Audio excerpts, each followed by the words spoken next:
Hello students. इस video के माध्यम से हम इटली के एकीकरण के बारे में अध्ययन करेंगे।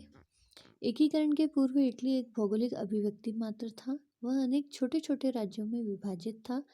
राज्यों में मतभेद था और सभी अपने स्वार्थ में लिप्त थे। एकीकरण के मार्ग में अनेक बाधाएं थी, लेकिन इटली के कुछ प्रगतिवादी लोगों ने एकता की दिशा में कदम उठाया।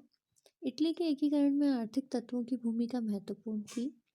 इटली के एकीकरण में सबसे अधिक योगदान रेलवे के विकास का था। इसमें राष्ट्रीय आंदोलन चलाने के लिए अनेक गुप्त समितियों का संगठन किया गया। इन गुप्त समितियों में कार्बोनरी प्रमुख थी। इसके नेतृत्व में 1831 ईस्वी तक इटली का एकता आंदोलन चलता रहा। मैजिनी को इटली के राष्ट्रीय आंदोलन का पैगंबर कहा जाता है। उसने युवा इटली नामक संस्था की स्थापना की। इसके सदस्यों ने मजदूरों और गांवों तथा नगरों के लोगों के बीच चेतना फैलाई। 1848 ईस्वी की क्रांति का प्रभाव भी इटली पर पड़ा था। कावूर और गैरिबाल्डी ने भी इटली के राष्ट्रीय एकीकरण में महत्वपूर्ण योगदान दिया था और इस प्रकार 1871 ईस्वी में इटली का एकीकरण पूरा हुआ। 19वीं सदी के पूर्वार्ध में इटली अनेक भागों में विभाजित था। वह यूरोपीय शक्तियों के संघर्ष का अखाड़ा बना हुआ था। फ्रांस की क्रांति का प्रभाव इटली पर भी पड़ा था। इटली के निवासियों में राष्ट्रीय भावना जाग चुकी थी। इटली ऑस्ट्रिया के प्रभाव में था। ऑस्ट्रिया का प्रधानमंत्री मेटरनिख और पोप का शक्तिशाली राज्य इटली के एकीकरण के मार्ग में बाधक था। 1848 ईस्वी की घटनाओं के फलस्वरूप इटली का एकीकरण आंदोलन ने एक नया मोड़ लिया और इटली का एकीकरण 4 चरणों में पूरा हुआ।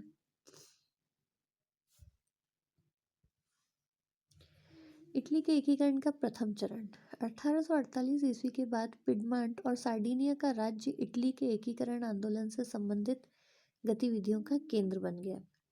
काउंट वहां का प्रधानमंत्री बना। उसने अपने आंतरिक सुधारों द्वारा पिडमांट राज्य की शक्ति बढ़ाई।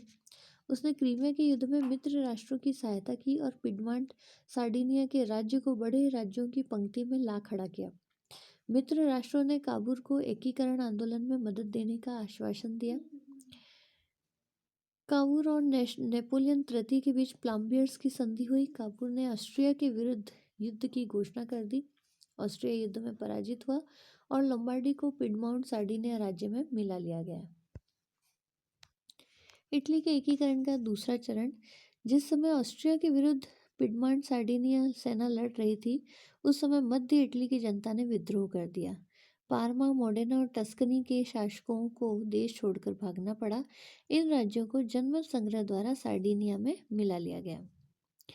तृतीय चरण के अंतर्गत गैरिबाल्डी का नाम लिया जाता है। 1860 ईस्वी में उसने सिसिली और नेपल्स पर अधिकार कर लिया। विक्टर एमेनुअल ने पोप के राज्य के 2 भागों पर अधिकार कर लिया। गैरिबाल्डी ने उसका विरोध नहीं किया। नेपल्स का शासन भी उसे सौंप दिया गया। वहां की जनता ने भी बहुमत से इटली के राज्य में शामिल होने की इच्छा प्रकट की। इटली के एकीकरण का चतुर्थ चरण रोम और वेनेशिया इटली से बाहर थे। 1860 ईस्वी में वेनेशिया पर अधिकार हो गया। 1870 ईस्वी में रोम पर अधिकार कर लिया गया। 1871 ईस्वी में रोम स्वतंत्र हुआ और संयुक्त इटली की राजधानी बनाया गया। इस प्रकार इटली का एकीकरण पूरा हुआ।